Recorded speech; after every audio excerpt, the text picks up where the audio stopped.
ஆரா டிவோஷனல் நண்பர்களுக்கு வணக்கம். வருகிற 2026 புத்தாண்டு பலன்களை அனைத்து ராசிகளும் நாம் தெரிந்து கொள்ளலாம்.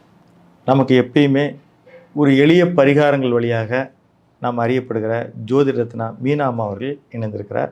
அவரிடம் நாம் எல்லா ராசிகளுக்கான இந்த ஆண்டு பலன், தனிப்பட்ட ராசி பலன்களை கேட்டு தெரிந்து கொள்ளலாம். அம்மா வணக்கம். வணக்கம் ராகவன். நம்ம தனிப்பட்ட ராசி பலன்கள் ஒருவரையும் பார்ப்பதற்கு முன்னால் இந்த ஆண்டு பலன்கள் அப்படின்றது சில பேர் சில நேரங்களில் இது தனி மனித ஜாதகத்தை அப்புறம் பொது பலன்கள் தான் சொல்ல முடியும். ஆனாலும் இயற்கை இதெல்லாம் ஓரளவுக்கு கணிக்கலாம் அப்படின்னு சொல்லுவாங்க. நீங்கள் இந்த 2026க்கான ஒரு பொதுப்படையான ஒரு தொழில், தங்கம் விலை இதெல்லாம் எப்படி இருக்குங்க? 2026 ஆங்கில புத்தாண்டு பலன்கள் தனித்தனியாக ராசிக்கு பார்க்குறதுக்கு முதல்ல பொது பலன்களை பார்க்கலாம். 2026 நீங்கள் ஆட் பண்ணிங்கன்னா எண் கணித முறைப்படி 1ன்னு வரும். 1ங்கிறது எப்போவுமே சூரியனை குறிக்கும். அதோடு மட்டும் இல்லாமல் இந்த வருடமே ரிஷப ராசியில் கார்த்திகை நட்சத்திரத்தில் தான் 2026 பிறக்கிறது. கார்த்திகை நட்சத்திரங்கிறது கூட சூரியனோட நட்சத்திரம் தான். அதனால் சூரியனோட ஆளுகை பெற்ற ஒரு ஆண்டாக தான் இந்த ஆண்டு நிச்சயமாக இருக்கும். இதனால் என்ன பலன்கள் கிடைக்கும்னா, ஒரு அதிரடியான அரசியல் மாற்றம்னு கூட சொல்ல முடியாது, நிகழ்வுகள், செய்திகள் இதெல்லாம் இந்த வருடத்தில் நிச்சயம் கிடைக்கும். ஒரு நல்ல செய்திகள் கிடைக்கும்னு நம்ம சொல்லலாம். அதே மாதிரி தங்க வெள்ளத்தை பார்த்திங்கன்னா தொடர்ந்து இந்த வருடமும் தங்கம் விலை ஏறும். நம்ம போன வருடம் சொல்லும் போது சொன்னோம் 50,000 இருக்கும்போதே சொன்னோம், இந்த வருட இறுதியில் அது ஒரு லட்சத்தை எட்டும்னு. கிட்டத்தட்ட அந்த லெவலில் தான் இருக்குது. இனிமேல் குறையும்னு சிலர் சொல்கிறாங்க. இருந்தாலும் கூட இந்த வருடமும் ஜூன் மாதம் வரை 2026 ஜூன் மாதம் வரை, ஏன்னா ஜூன்ல குரு பயிற்சி இருக்கு. அது வரை அந்த குரு உச்சத்துக்கும் தங்க விலை ஏற்றத்துக்கும் கனெக்ஷன் இருக்கு. கனெக்ஷன் நிச்சயமா இருக்கு. இப்ப குரு நம்ம ராசி கட்டங்கள்ல கடகம்ங்கிறது தமிழகத்தை குறிக்கும். அதே மாதிரி ராசி கட்டங்களில் மகரம்ங்கிறது பாரதத்தை குறிக்கும். இப்போ மகரத்துக்கு 6வது இடத்துல குரு மறைந்து இருக்கிறாரு. கடகம்னு பார்க்கும்போது 12வது இடத்துல தான் இருக்காரு. இன்னும் 8ஆக்கனியாக தான் தங்கம் இருந்துகிட்டு இருக்கு. அதனால தங்கம் விலை 1 கிராம் 15,000 வரைக்கும் போகிறதுக்கு நிறைய வாய்ப்புகள் இருக்குது. அது தங்கத்தில் முதலீடு பண்ணுவது இந்த ஆண்டு ஜூன் வரைக்கும் ஒரு நல்ல முதலீடாக அது இருக்கிறதுக்கு வாய்ப்பு இருக்குது. அடுத்து இன்னொரு முக்கியமான விஷயம் சொல்லணும்னு சொன்னால், இந்த வருடம் கன்னி லக்னத்தில் பிறக்குது. கன்னி லக்னத்தில் பிறக்கும் பொழுது மிதுனத்தில் குரு இருக்குது. மிதுனம் கன்னிக்கு 10வது ராசியாக இருக்கும். பரமகுரு 10ல் வர பதவி பறிபோகும் அப்படின்லாம் சொலவடைகள் இருக்குது ஜாதகத்தில். அதனால் என்னென்னா, இப்போ கன்னியும் மிதுனமும் புதன் சம்மந்தப்பட்ட புதனோட வீடு.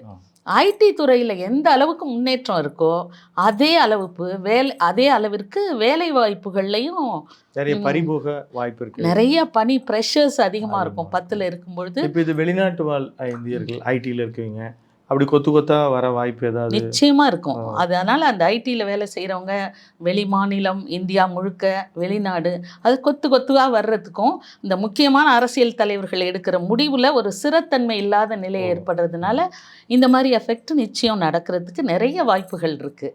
இதே மாதிரி ஒரு சில முக்கியமான செய்திகள் சொல்லும்பொழுது, மொத்தமாக தமிழகத்தையே நம்ம கடகராசிங்கிறோம். அந்த இடத்துக்கு குரு உச்சம் பெறுவதனால் என்ன ஆகும்னா சுபிட்சமாக இருக்கும் தமிழகம். ஏன்னா 5ஆம் இடம், 7ஆம் இடம், 9வது இடத்தை தமிழகத்தில் குரு உட்காந்து பார்க்கறதுனால மிக நல்ல மாற்றங்கள்லாம் நடக்கிறதுக்கு நிறைய வாய்ப்பு இருக்குது. 7ஆம் ஏதாவது இயற்கை பேரழிவுகள், நோய் தொற்றுகள் இதெல்லாம் ஏதாவது கணிக்க முடியும்? இந்த வருடம் எப்பவும் போல இருக்கும். ஏன்னா நீர் ராசி மீனத்தில் சனி பகவான் இருக்கிறதுனால நீரினால் பரவும் தொற்று அதிகமாகும். ஆக்சிடென்ட்ஸும் நடக்கிறதுக்கு வாய்ப்பு இருக்குது. இரவு நேர பயணங்களை தவிர்ப்பது நல்லது. ஹெல்மெட் எல்லாருமே அது நிச்சயமாக முடியாது. அதனால வேறு தேவை இருந்தால் ஹெல்மெட் போட்டுக்கிறது, சீட் பெல்ட் போட்டுக்கிறது, நிதானமான நிலையில் இருக்கும் பொழுது வண்டி ஓட்டுறது, இந்த மாதிரி சில ப்ரிகாஷனரி மெஷர்ஸ். ஏன்னா இரவில் தான் இயங்குற மாதிரி இருக்குது நாடே, அது கவனமாக இருக்கணும். அந்த மாதிரி மற்றபடி எல்லாமே 2025வது ஆண்டை விட 2026வது ஆண்டு சற்று ஆசீர்வாதம் மிக்க ஆண்டாகத்தான் இருக்கும். இந்த மாதிரி ஏற்றம் இறக்கம், கஷ்டம் நஷ்டம் எல்லா ஆண்டுகள்லையும் இருக்கும். இதெல்லாம் நம்ம தமிழகம் நிறைய தடவை பார்த்துருக்கு. இதுவும் கடந்து போகுங்கிற மாதிரி இந்த மாதிரி சில அசுப நிகழ்வுகள்லாம் நம்ம கடந்து 2026 ஆசீர்வாதமான ஆண்டாக இருக்கும் எல்லாருக்கும். நிச்சயமாம்மா, ரொம்ப மகிழ்ச்சி. நிச்சயமாம்மா, ரொம்ப மகிழ்ச்சி. எல்லாருக்கும் ஆசீர்வதிக்கப்பட்ட ஒரு ஆண்டாக இருக்கும் அப்படின்னு சொல்லியிருக்கீங்க. இப்போது பெரிய மாற்றங்கள், அதாவது கிரக பயிற்சிகள் அப்படின்னு என்னென்ன இருக்குங்க? 2025 ஆண்டு 4 கிரகங்கள் அது பெயர்ச்சியின் ஆண்டுன்னு கூட சொன்னோம். 2025 2026 ஜூன் 1ஆம் தேதி மட்டும் ஜூன் வந்து மிதுன ராசியிலிருந்து கடகத்துக்கு இடம்பெயர்ந்து அந்த உச்ச நிலையை அடைகிறார் அங்கே. அப்புறம் டிசம்பர் எண்டில் ராகு கேது பயிற்சி இருக்குது. அதை நம்ம இந்த வருட பலன்களில் கொண்டு வர வேண்டியில்லை. அது 2027 ஆண்டு பலன்களில் தான் நம்ம எடுத்துக்க முடியும். இந்த வருடம் முக்கியமாக சொல்லணும்னா குரு உச்சம் பெற்று கடகராசிக்கு வர்றது ஒரு சிறப்பான பயிற்சி. அதுக்கப்புறம் நம்ம எப்போ எல்லா பலன்களையும் சொல்லும் பொழுது மே வரைக்கும் ஒரு பலனும், மேக்கு பிறகு இன்னொரு செக்மெண்ட் எடுத்துக்கணும். முதல் பாதி 2ஆம் பாதின்னு எடுத்து பலன் சொல்கிறது வந்து கரெக்டாக இருக்கும் அப்படின்னு நினைக்கிறேன். 2026ஆம் ஆண்டு துலாம் ராசி நேயர்களுக்கான அந்த ஆண்டு பலன் எப்படி இருக்கும்? போன வருஷம் நம்ம பார்க்கும்போது துலாமுக்கு தான் ரொம்ப பிரமாதமாக இருந்துச்சு. அது உண்மையும் கூட தான். அது துலாம் ராசி சிறப்பான ஆண்டாக இருந்தது 2025. அது அப்படியே கண்டினியூ ஆகுது இந்த வருஷமும். ஜூனுக்கு அப்புறம் தானே அது மாறப்போகுது. 9வது பாகியஸ்தானத்தில் யார் இருக்காருன்னா குரு இருந்தார். அவர் தன்னுடைய 5ஆம் பார்வையாக துலாம் ராசிக்கு கொடுத்தாரு. அது மட்டும் இல்லாமல் சனி வந்து மிகச்சிறந்த யோக இடமான 6ஆம் இடத்துல உட்காந்துருக்கு துலாம் ராசிக்காரவங்களுக்கு. 6ஆம் இடத்துல சனி இருந்ததுன்னா எல்லா வெற்றியும் கிடைக்கும். வம்பு போயிடும், வழக்கு போயிடும், பண வரவு வரும், பகை நீங்கும், செல்வம் பெருகும், வாட் நாட்னு சொல்கிற மாதிரி அத்தனை சிறப்புகளும் கிடையணும்னு சனி மட்டும் 6ஆம் இடத்துல இருக்கணும். சனி இப்போ இவங்களுக்கு 6ஆம் இடத்துல இருக்குது. ஆனால் என்ன ஒரு சின்ன பிரச்சனைனா 5ஆம் இடத்தில் ராகு இருக்குது. 5ஆம் இடத்தில் ராகு இருக்கிறதுனால, ஆனால் அந்த ராகுக்கு மிதுனத்தில் உள்ள குருவின் பார்வை கிடைக்குது ராகுக்கு. என்ன, குழந்தைகளை கொஞ்சம் கவனமாக பார்த்துக்கணும். குழந்தைகளோட படிப்பை கவனமாக, திட்டமிடுதலில் கவனம் இருக்கணும். திட்டமிடும் பொழுது யோசிக்காமல் செஞ்சிடக்கூடாது. ஒரு முறைக்கு 4 முறை யோசித்து செய்யணும். இதுதான். இன்னும் ஒரு சின்ன பிரச்சனை, துலாம் ராசி இப்போ கூட சிறப்பாக தான் இருக்காங்க. இந்த வருடம் துவாதேசி திதியில் பிறக்கிறதுனால துவாதேசி திதிக்கு வந்து துலாமும் மகரமும் திதி சூன்யம் அடையுது. அதனால் எப்பவும் செய்கிற அந்த உழைப்பை விட ஒரு 5% அதிகமாக உழைக்கணும் இந்த வருடம் துலாம் ராசிக்காரர்கள். வேறு ஒன்றும் பிரச்சனை இல்லை. கொஞ்சம் பொறுமையும் கொஞ்சம் உழைப்பையும் அதிகரித்தாங்கன்னா இவங்களும் வெற்றியான ஆண்டாக தான் இது இருக்கும். நீங்கள் நினைக்கலாம் 10ல் குரு இடம் பெயர்றாரு ஜூனுக்கு அப்புறம் அப்படின்னு 10ஆம் இடத்தில் வரும்பொழுதும் கூட 3ஆம் அதிபதி உச்சம் அடைகிறதுனால மிகச்சிறந்த கெடு பலன்களை கொடுத்துறாது. நல்லா சிறப்பாக இருக்கும் அவங்களுக்கும். ஒவ்வொருத்தரும் தேர்தல் ஆண்டுனால ஒவ்வொரு ராசி அரசியல்வாதிகளையும் கேட்டுட்டு வரோம். துலாம் ராசி அரசியல்வாதிகளுக்கு 6ல் சனி உட்காந்துருந்தா அது வெற்றிங்க. 6ங்கிறது வம்பு வழக்கு எதுவுமே கிடையாது. வெற்றி ஸ்தானம். 3, 6, 10, 11 உபஜயஸ்தானங்கள். நிச்சயம் வெற்றி கிடைக்கும். துலாம் ராசிக்காரர்களுக்கு நிச்சயமாக வெற்றி கிடைக்கும். சிறப்பான துலாம் ராசிக்கு நிச்சயம் வெற்றி கிடைக்கும். என்ன, அவங்க உழைப்பை கொஞ்சம் அதுவாக ஆகும். உழைப்பு அதிகரிக்கிற மாதிரி தான் நடக்கும். அதனால் நிச்சயமாக அரசியல்வாதிகளுக்கும் வெற்றி கிடைக்கிற ஆண்டாக தான் இது. உழைப்போடு அவர்களுக்கு நீங்கள் சொல்லக்கூடிய பரிகாரம் என்ன? துலாம் ரிஷபம் 2 பேருமே மகாலட்சுமி வழிபாடு தான் பண்ணணும். வெற்றி நிச்சயமாக கிடைக்கும். ஓகே. 2026 விருச்சிக ராசி நேயர்களுக்கு இந்த ஆண்டு பலன் எப்படி இருக்கும்? விருச்சிக ராசிக்காரவங்களும் வந்து இந்த கடகம் மகரம் மாதிரி தான் தொடர்ச்சியாக ஒரு 4-5 வருடமாக ரொம்ப கஷ்டத்தை சந்தித்தவங்க அவங்களா இருக்கும். அவங்க உழைப்பை விட குறைச்ச வருமானம் தான் அவங்களுக்கு கிடைக்கும். 2 பங்கு உழைச்சாங்கன்னா 1 பங்கு தான் அவங்களுக்கு வந்து வருமானம் வரும். அவங்க வந்து அர்த்தாஷ்டம சனி 4ல் இருந்த சனி இப்போ தான் போன வருடம் மார்ச் மாதம் தான் 5ஆம் இடத்திற்கு பாக்கியஸ்தானத்துக்கு போயிருக்கு. சனி பாக்கியஸ்தானத்திற்கு போயிருக்கிறது ஒரு நல்ல விஷயந்தான் அவங்களுக்கு. ஏன்னா பல பிரச்சனைகள் குறைஞ்சிருக்கும். குடும்பத்தில் உள்ள பிரச்சனைகள் எல்லாம் குறைஞ்சிருந்தா கூட 4வது ஸ்தானத்தில் ராகு இருக்குது. 4ல் ராகு இருக்குது. மிதுனத்திலிருந்து குரு பார்வை அதில் பட்டா கூட இவங்க வந்து இந்த தாயோட உடல்நிலையில் கொஞ்சம் கவனம் செலுத்தணும். குழந்தைகளோட படிப்பை கவனிக்கணும். வாலிப பிள்ளைகளாக இருந்தாங்கன்னா அவங்க நடத்திகளை கொஞ்சம் கவனிச்சுக்கணும். ஒரு செக் வச்சுக்கணும். அவங்கள வாட்ச் டாக் மாதிரிலாம் பார்க்க தேவையில்லை. இருந்தாலும் ஒரு கவனம் செலுத்தணும். இதுதான். இப்போ இவங்களோட குரு இப்போ 8ல் இருந்தார். விருச்சிக ராசிக்கு என்ன பிரச்சனைன்னு சொன்னால், நல்லா தானே இருக்குது, பாக்கியம் ஆயிட்டு பாக்கியஸ்தானத்துக்கு போயிடுச்சு அப்படிலாம் சொல்கிறாங்க.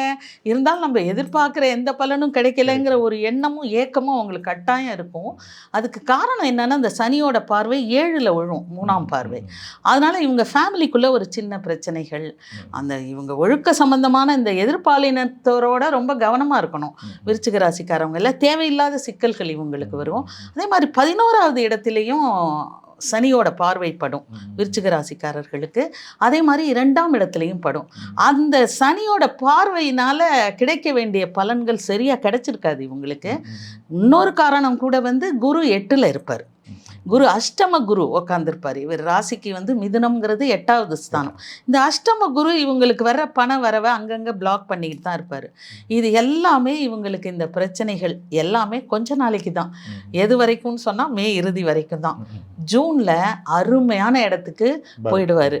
குரு பகவான் வந்து இடப்பெயர்ச்சி அடைந்து கடகராசிக்கு போய் உச்சம் பெறுவார். அது வந்து இவங்களுக்கு 2வது அதிபதி 5ஆம் அதிபதி. விருச்சிகத்தை பொறுத்த வரைக்கும் குருவானவர் 2ஆம் அதிபதி பாக்கியாதிபதி. இவர் வந்து பாக்கியஸ்தானத்தில் போய் உச்சம் பெறுறதுங்கிறது மிக சிறப்பான ஒரு அமைப்பு. இவங்களுக்கு எல்லாமே நடக்கும். இவங்க ராசியையே குரு பகவான் பார்ப்பாரு. எந்த ஒரு ராசிக்காரர்களை குரு பகவான் பார்க்குறாரோ அந்த ராசிக்கு எந்த ஒரு கஷ்டமும் ஆசீர்வாதங்கள் தான் கிடைக்கும். சுகமான அனுபவங்கள் தான் ஏற்படும். கஷ்டம் இருந்தால் கூட எதுவுமே விலகி போயிடும். வந்த கஷ்டங்கள் விலகி போயிடும்னு சொல்லுவாங்க. இந்த ராசியையே பார்க்குறாரு. 3ஆம் இடத்தை பார்க்குறாரு. 5ஆம் இடம் சனி உக்காந்துருக்கிற இடத்த குரு வந்து பார்க்குறாரு. திரிகோணத்திலேருந்து பார்க்குறாரு. 9ஆம் இடத்திலிருந்து பார்க்கறதுனால விருச்சிக ராசிக்காரவங்களுக்கு இனிமே தான் நல்ல காலமே. உண்மையான நல்ல காலம் எப்போ வருதுன்னு கேட்டிங்கன்னா இனிமே தான் வரப்போகுது. நல்ல வெற்றியை இனிமே அவங்க அடைவாங்க. இவங்களுக்கு சிறப்பான எதிர்காலம் ஜூனுக்கு அப்புறம் இருக்கும். ஜூன்லேருந்து 1 இயர் அவங்க வந்து கஷ்டமே பட வேண்டாம். நமக்கா இப்படி நடக்குது அப்படிங்கிற ஒரு எண்ணம் வர்ற அளவுக்கு இவங்களுக்கு வந்து அதிக சுப பலன்களை இவங்க அடைய பெறுவார்கள். அதிக சுப பலன்கள் விருச்சிக ராசினர்களுக்கு கிடைக்குன்னு சொல்லியிருக்கீங்கம்மா. அதே நேரத்தில் அவங்களுக்கு சில எதிர்பாலனத்திலோட எச்சரிக்கையாக இருக்கணும் அந்த மாதிரிலாம் சொல்லியிருக்கீங்க. அந்த மாதிரியான தொந்தரவுகள் குறைவதற்கு அவங்க செய்யக்கூடிய பரிகாரமாக கட்டாயம் இவங்க வந்து முருகன் தான். மேஷ ராசியும் விருச்சிக ராசியும் முருகப்பெருமானை பிடிச்சிக்கணும். நவகிரகத்தில் உள்ள செவ்வாய்க்கு இவங்க வந்து வழிபாடு செய்கிறது மிகச்சிறந்த வெற்றியை கொடுக்கும்.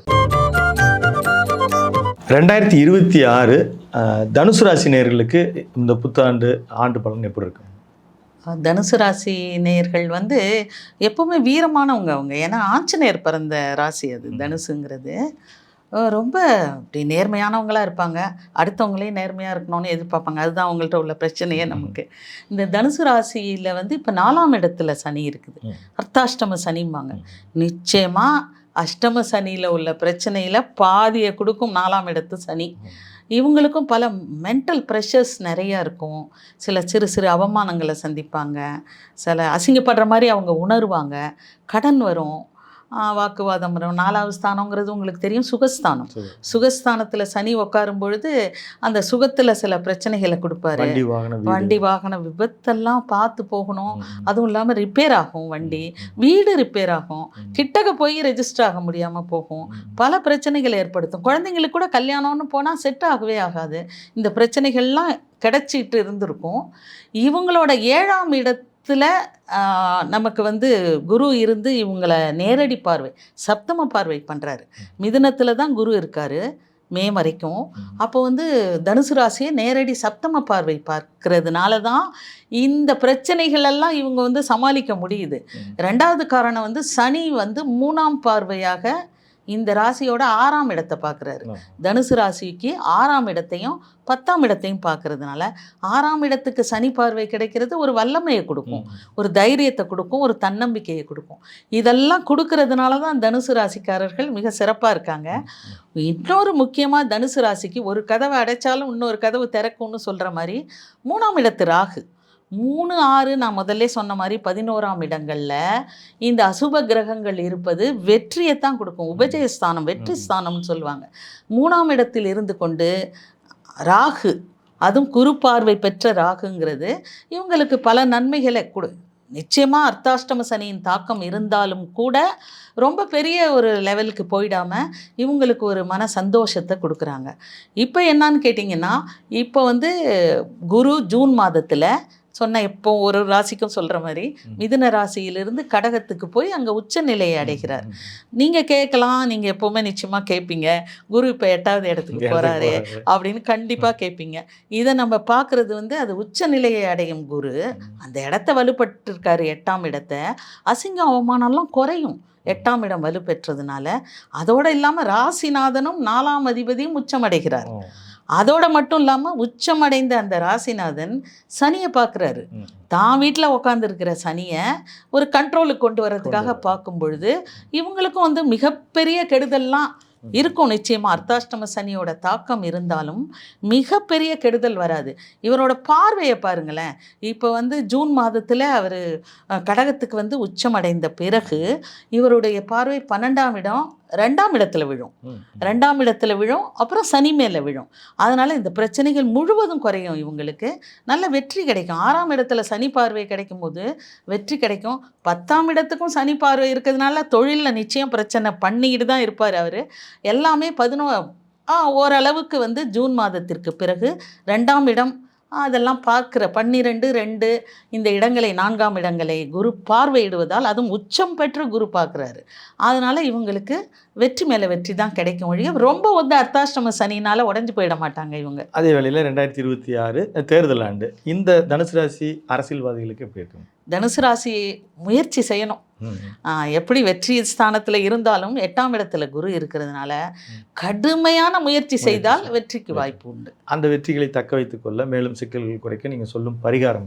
எப்பவுமே நான் வந்து தனுசும் சரி மீனமும் சரி ஆஞ்சநேயர் வெண்ணெய் காப்பு சாத்தி வெற்றிலை மாலை, வெற்றி வேணும்னா வெற்றிலை மாலை போட்டு வழிபாடு செஞ்சாங்கன்னு வைங்க, அரசியலில் கூட வெற்றி கிடைக்கும். எல்லா விதத்துலேயும் தொழில், அரசியல், குடும்பம் எல்லாத்துலேயும் வெற்றினா ஆஞ்சநேயரை பிடிச்சிக்கணும் அவங்க. நான் ஆஞ்சநேயர் பிறந்த ராசி தனுசு ராசிங்கிறதுனால. அடுத்து 2026 மகர ராசி நேயர்களுக்கு அந்த ஆண்டு பலன் எப்படி இருக்கும்? மகர ராசிக்காரவங்களுக்கு ரொம்ப கஷ்டப்பட்ட ராசியில் அதுவும் அவங்க வந்து போராடி வர்ற இந்த ஒரு திரைப்படத்தில் சொல்லுவார்ல ஒரு ஹீரோ, அது மாதிரி நானே செதுக்குனதும் பாருல, அது மாதிரி செல்ஃப் மேடு பர்சன்ஸாக இருப்பாங்க மகர ராசிக்காரவங்க.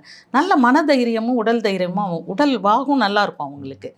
இவங்களுக்கு வந்து 7.5 சனி ஒரு சகாய சனியாக தான் இருக்கார். சனி 3ஆம் இடத்தில் இருப்பதுங்கிறது மிகப்பெரிய வெற்றியை கிடைக்கும். வீடு கட்டுவாங்க, குழந்தைகள் வந்து படிப்புக்காக நல்லா முன்னேறுவாங்க, குடும்பம் மேம்படும், பகை ஒழியும், எல்லாமே இருக்கும். இப்போ மகர ராசிக்காரர்களுக்கு உள்ள யோசனை என்னான்னு கேட்டிங்கன்னா, இந்த 3ஆம் இடத்துல சனி வந்து அந்த 100% தான் எதிர்பார்த்த அந்த இது கிடைக்கலங்கிற ஒரு ஆதங்கம் நிச்சயமாக இருக்கும் அவங்களுக்கு. அதுக்கு 2 காரணங்கள் தான் சொல்கிறாங்க. மகர ராசிக்காரவங்களுக்கு நீங்கள் பார்த்தீங்கன்னா அந்த மீனத்தில் உள்ள சனி 3ஆம் பார்வையாக 5ஆம் இடத்தை பார்க்குது. இவங்க இந்த திட்டமிடுதலில் வந்து கொஞ்சம் யோசனை பண்ணுவாங்க. இது ஸ்டபனாக எடுக்கலாமா வேண்டாமா நிறைய சிந்திப்பாங்க. அது ஒரு காரணம். இன்னொன்று வந்து குரு 6ல் இருக்கு. குரு மிதுனத்தில் இருக்கும் பொழுது மகர ராசிக்கு அது 6ல் குரு ஊரில் பகைம்பாங்க. ஊரில் பகைங்கிறதுல அதில் உண்மையான தாத்பரியம் என்னன்னா கண்ணு படும். அவங்களுக்கு 1000 பிரச்சனை இருக்கும். பார்க்குறவங்களுக்கு பார்த்தா எப்படி இருந்தவர் இப்படி ஆயிட்டார், இவர் பாரு இப்படி இருந்தான் பிரமாதமாக ஆயிட்டான்னு ஊர்க்கண்ணு படுன்னு சொல்லுவாங்கள்ல. நிச்சயமாக அந்த கண் திருஷ்டி படுற ஒரு ராசி எதுன்னு கேட்டிங்கன்னா மகர ராசியாக தான் இருக்கும். அவங்க வெற்றிக்கு பின்னாடி நிறையா உழைப்பு இருக்கும், அதை பார்க்க மாட்டாங்க அவங்க. ஆனால் நிச்சயம் வெற்றி இப்போ நிச்சயமாக இருக்கும். இப்போ 6ஆம் இடத்தில் உள்ள குரு அவருக்கு கட்டாயம் என்ன ஆகும்னு சொன்னீங்கன்னா, உச்சம் பெற்று கடகராசிக்கு போக போகுது ஜூன் முதல் 1 ஜூனில். அங்கே போகும்பொழுது சப்தம பார்வையாக நேரடியாக பார்க்கும். இவ்வளவு நாள் இருந்த 1 வருடங்கள் முழுமையாக அவங்களுக்கு இருக்கும். 1 வருடங்கள் முழுமையாக இருக்கும். முழுமையாக அடுத்த வருஷம் ஜூனுக்கு தான் 27க்கு தான் அதில் உச்ச நிலை அடைஞ்சிருவாங்க மகர ராசிக்காரவங்க. இது மாதிரி இருந்த மற்ற தடைகளும் இருக்காது. சனியும் 3ஆம் இடத்துல இருப்பார், அதே நேரத்தில் குருவும் 7ஆம் இடத்திலிருந்து சப்தம பார்வையாக இவரை பார்ப்பார். இவர் ராசியையும் பார்ப்பார், 11ஆம் இடத்தையும் பார்ப்பார், 3ஆம் இடத்தையும் பார்ப்பார். மிகச்சிறந்த யோகத்தை கிடைக்கிற ஆண்டாக தான் இது இருக்கும். ஏன்னா இவங்க ஒன்றத்தில் மட்டும்தான் கொஞ்சம் கவனத்து. 2வது இடத்துல ராகு இருக்காருல்ல, அந்த ராகு வந்து மிதுனத்திலேருந்து குரு கண்ட்ரோல் பண்ணுறாரு கொஞ்ச நாளைக்கு. இப்போ ஜூன் மாதம் அந்த குரு உச்சம் பெற்று கடகராசிக்கு போயிட்டு சனிக்கிட்ட போயிடுவார். சனியை பார்த்து வெற்றி மேலே வெற்றி கொடுப்பாரு. எடுக்கிறதெல்லாம் வெற்றியாகும், வெற்றி கிடைக்கும். ஆனாலும் ராகுக்கு அவர் பார்வை கிடைக்காம போயிடும். 2ஆம் இடம்ங்கிறதுனால வாக்கில் ரொம்ப கவனமாக இருக்கணும். வார்த்தைகளில் வந்து சும்மா பேசுகிற வார்த்தைகளில் பெரிய கலவரத்தில் அது முடியும். மன வருத்தம் ஏற்படும். பெரிய ஆட்களாக இருந்தால் அது தொழிலை பாதிக்கும். அது மாதிரி உறவுகளை பாதிக்கும். அது மாதிரி தனவரவில் கொஞ்சம் இது கிடைக்கும். இதை மட்டும் அவங்க கவனமாக இருக்கணும். இன்னும் ஒரு முக்கியமான விஷயம் இவங்களுக்கு மகர ராசிக்கு கட்டாயம் சொல்ல வேண்டியது என்னன்னா, 8ஆம் இடத்துல இருக்கிற கேது. கேது 8ல் இருக்கும்போது 2 விஷயம் கட்டாயம் நடக்கும். ஒன்று, உடல் நிலையில் சொல்ல முடியாத ஒரு தொந்தரவுகள் அடிக்கடி ஏற்படும். ஏன் நல்லா தானே இருக்கிறோம், கழுத்து வலிக்கும், அப்புறம் வயிற்று பிரச்சனை வரும். இனம் புரியாத கேதுனாலே கண்டுபிடிக்க முடியாது. அவர் ஒரு சீக்ரெட் பர்சன், ரகசியம். உடம்பு சரியில்லாத மாதிரி இருக்கும். கேது தசை நடந்துச்சுன்னா டாக்டர்கிட்ட போனால் நல்லா இருக்குன்னு டயக்னைஸே பண்ண முடியாது.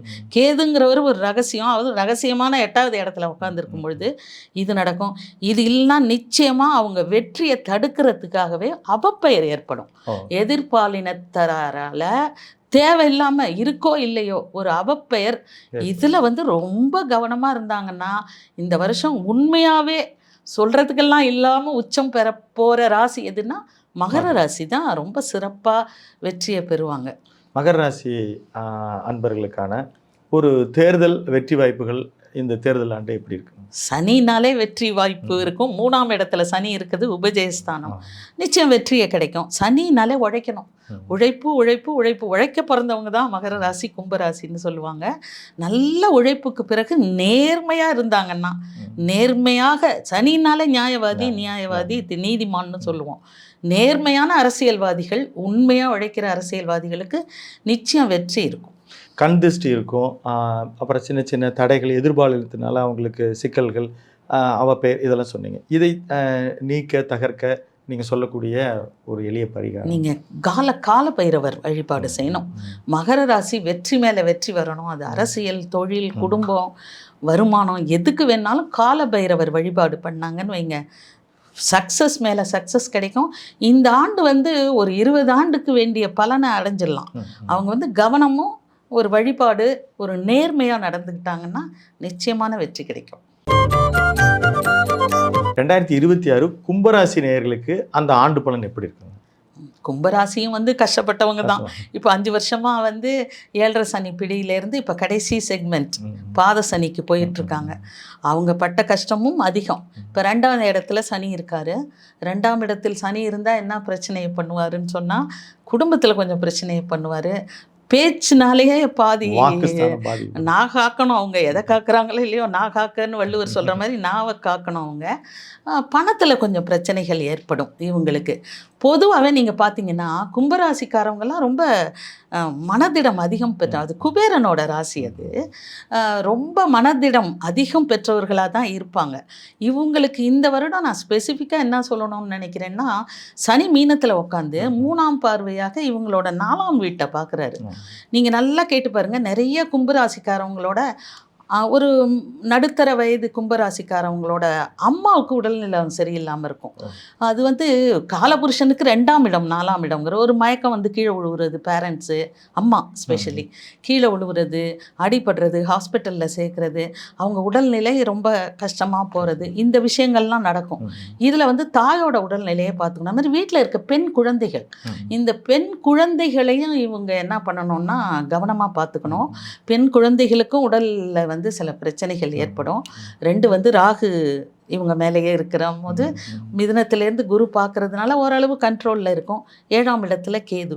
7ஆம் இடத்துல கேது இருக்கும்பொழுது வயிறு சம்பந்தப்பட்ட பிரச்சனை கட்டாயம் வரும். 7 கேதுனாலே பாம்பு. பொதுவாக பார்த்தீங்கன்னா சதய நட்சத்திரம் இதில் வரும். அவங்களுக்கு டைஜஷன் அந்த சிஸ்டமே கொஞ்சம் டவுனாக தான் இருக்கும், சிக்கலாக தான் இருக்கும். அதனால் வயிற்று உபாதைகள், யூட்ரஸ் சம்மந்தப்பட்ட பிரச்சனைகள் இதெல்லாம் வந்து நீங்கும். இதிலெல்லாம் ரொம்ப கவனமாக இவங்க இருக்கணும். இப்போ இதெல்லாம் வந்து மே வரைக்கும் தான் வச்சுக்கோங்களேன். அதுக்கப்புறம் ஜூன் 1ஆம் தேதியே வந்து கடகத்திற்கு குரு உச்சம் பெற்று கடகராசிக்கு போயிடுறாரு. இப்போ கடகராசிக்கு போனோன்னே இவங்க 2ஆம் இடத்தை பார்த்துருவார். 2ஆம் இடத்தையும் பார்த்துருவார், 12ஆம் இடத்தையும் பார்த்துடுறாரு. 2ஆம் இடத்தையும் 12ஆம் இடத்தையும் பார்க்கறதுனால இது பாவக்கத்திரி யோகம்னு ஒன்று சொல்லுவாங்க. பாவங்களை எல்லாம் கத்தரிச்சிட்டு, ஏன்னா 2ஆம் அதிபதி உச்சம் பெற்று அவர் 12ஆம் இடத்தையும் பார்க்குறாருங்கிறது போது உங்களுக்கு என்ன கிடைக்கும்னா, வீட்டில் சுபகாரியங்கள், பெண் பிள்ளைகள் இருந்தால் வயசுக்கு வருவாங்க, இந்த பீரியடில் ஏஜ் அட்டன் பண்ணுவாங்க, குழந்தைகளுக்கு சுபகாரியங்கள் நடக்கும், திருமணம் நடக்கும், ஈவன் முக்கால்வாசி ஏஜ் அட்டன் பண்ணுவாங்க பிள்ளைங்க, திருமணம் நடக்கும், ஒரு கல்விக்காக வெளியூர் போவாங்க, இந்த மாதிரி சுப காரியங்கள்லாம் நிறைய நடக்கும். கும்பராசியில் இருக்கவங்களுக்கு கஷ்டங்கள் குறைய ஆரம்பிக்கும். இவங்களுக்கு 2ஆம் இடத்தில் உள்ள சனியை பார்த்துடுறாரு இவர். 2ஆம் அதிபதி உச்சம் பெற்று சனி பார்வையில் படுறதுனால 11ஆம் அதிபதியும் தான் அவர் இல்லையா. கும்பத்துக்கு வந்து குருங்கிறவர் 11ஆம் அதிபதி. லாபம் தான் நிறைய. அவர் பட்ட கஷ்டத்துக்கெல்லாம் நிறைய விடிவு காலம் வந்துடும். பிரச்சனைகள் வெகுவாக குறையும்.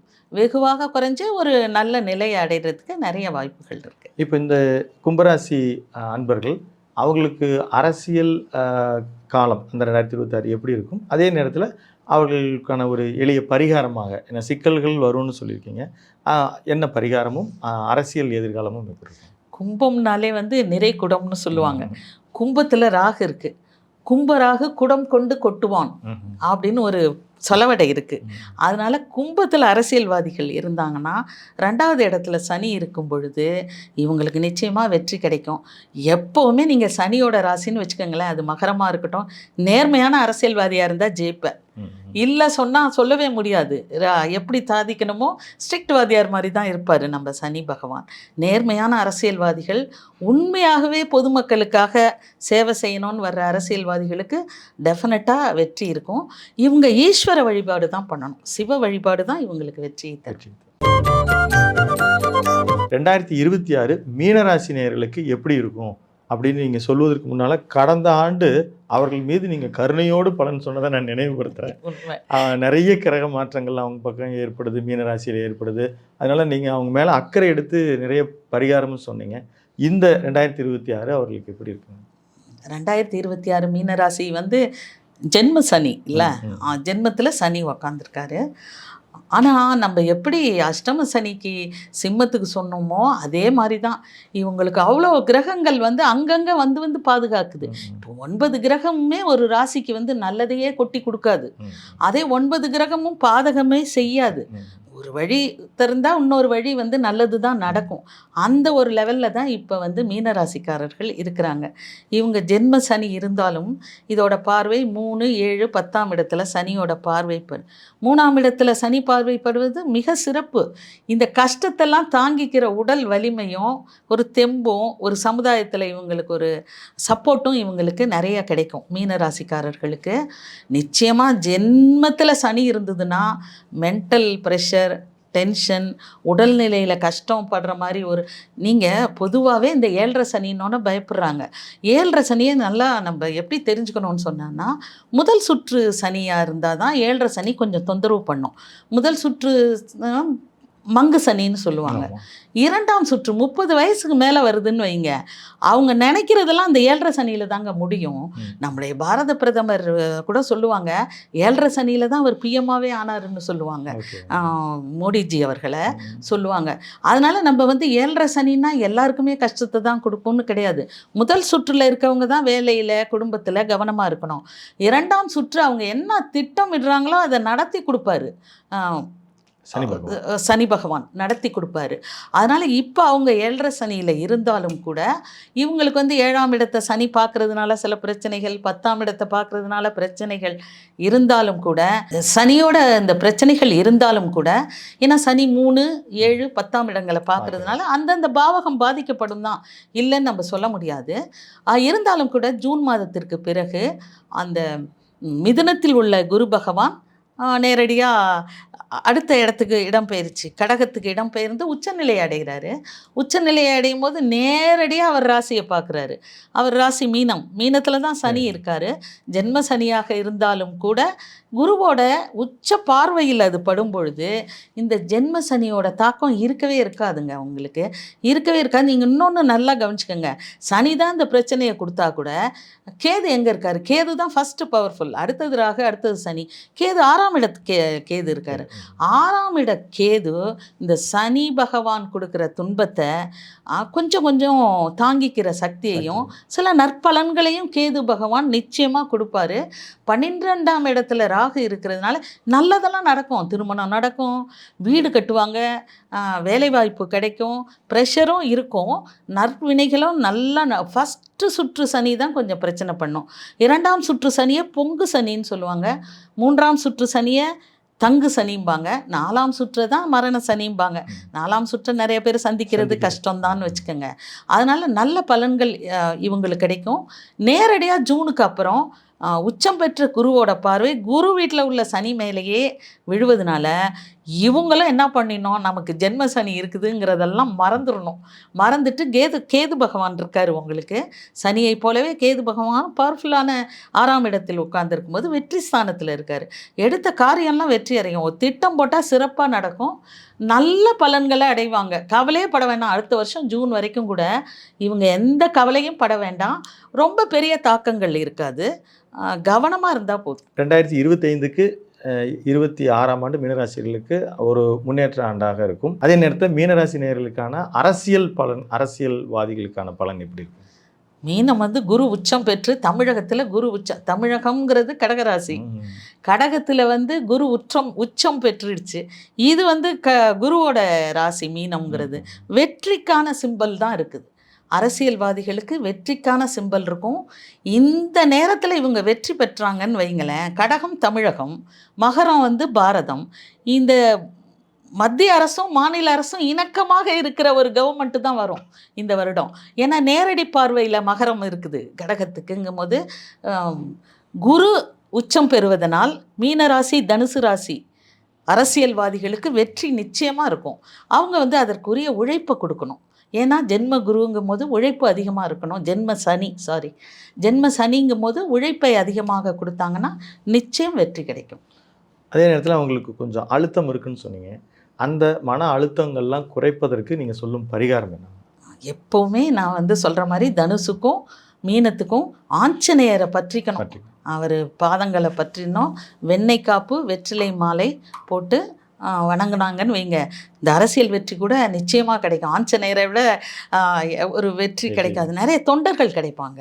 எப்படி அனுமன் ராமனுக்கு கிடைச்சாரோ அது மாதிரி உண்மையான தொண்டர்கள் இந்த அரசியல் களத்தில் அவங்க தொழிலில் அவங்கெல்லாம் நல்லா கிடைப்பாங்க. சமுதாயம் சனி 7ஆம் பார்வையில் இருக்கிறதுனால சமுதாயத்திலையும் நல்ல வெற்றி கிடைக்கும். ரொம்ப நன்றிங்கம்மா. தொடர்ச்சியாக எளிய பரிகாரங்கள் வழியாகவும் இந்த ஆண்டு சனியை குரு பார்ப்பதனால எல்லாருக்கும் பெரும்பாலும் நன்மை தரும் அப்படின்னு எல்லாருக்கும் ஒரு மகிழ்ச்சிகரமான நல்ல சொற்களை சொல்லியிருக்கீங்க. உங்கள் வருகைக்கும் கருத்து பதிவுக்கும் நன்றி. மீண்டும் ஒரு நல்ல சந்தர்ப்பத்தில் சந்திப்போம். நன்றி. வணக்கம் விஜயராமன்.